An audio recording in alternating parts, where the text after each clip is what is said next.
So the fretboard or the fingerboard may look quite flat when you first look at it, but it's actually radiused. If you imagine a whole circle and a small section of that circle cut out, that makes the radius of the fretboard. Now, fretboards might come, for example, in 7¼ inches, 9½ inches, 10, 12, 14 inches. And what we mean by inches is the radius of that circle. It's all measured in inches. Now, that radius, if we look here, when you've got a smaller radius, like 7¼ compared to 14, the smaller radius has a bigger curve. Now, why would you want a different curve? I would say most players probably won't notice much of a difference. You'd easily be able to switch between different styles of playing. I learnt to play on a classical guitar. Classical guitars are flat. But the reason you might have a difference is rhythm players, for example, tend to prefer a bit more curve. It makes it easier to bar a chord because your finger naturally bends when you're barring, because your finger isn't flat.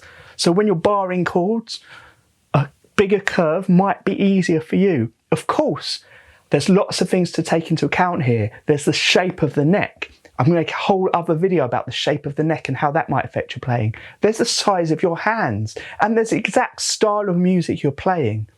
If you're playing lead with lots of scales and moving around, you might find a flatter radius easier for your playing when you're doing these scales and sweep picking, for example.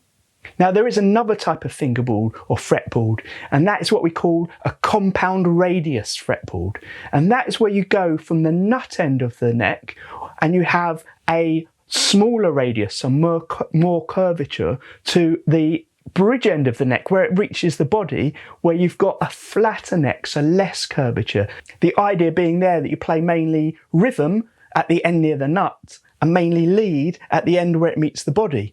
Now, the way that actually works is you have to imagine, instead of a nice curved cylinder that your fretboard's cut out of, it's more like a cone. So at one end, it's got a smaller radius. At the other end, it's got a bigger radius, and it slides between them gradually.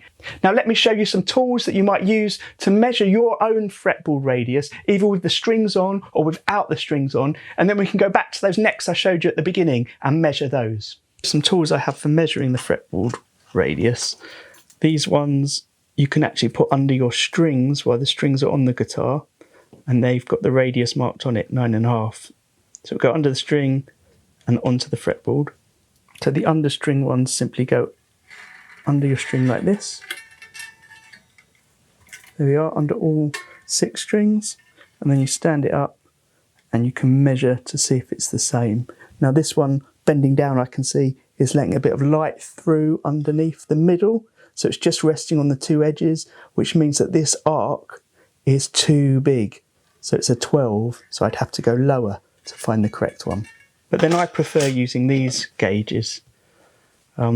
Each edge is at a different radius. So you can see here, this one goes from 14, 15, 16, 20. And here I've got 7¼ 9½, 10 and 12.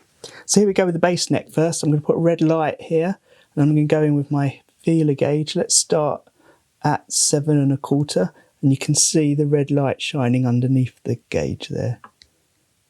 There we go. So we'll jump up to 9½. There's still a bit of light. 10, oh, still a little bit. And 12. There we go. That's blocking the light out. So on the bass, we've got a 12-inch radius neck. So here we go with the Les Paul. If we start with 7, we can see there's light going through.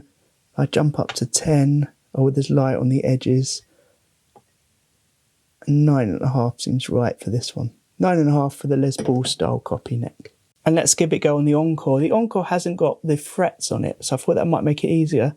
I'm going to start. Oh, that's it. There we go. It's a 14-inch neck.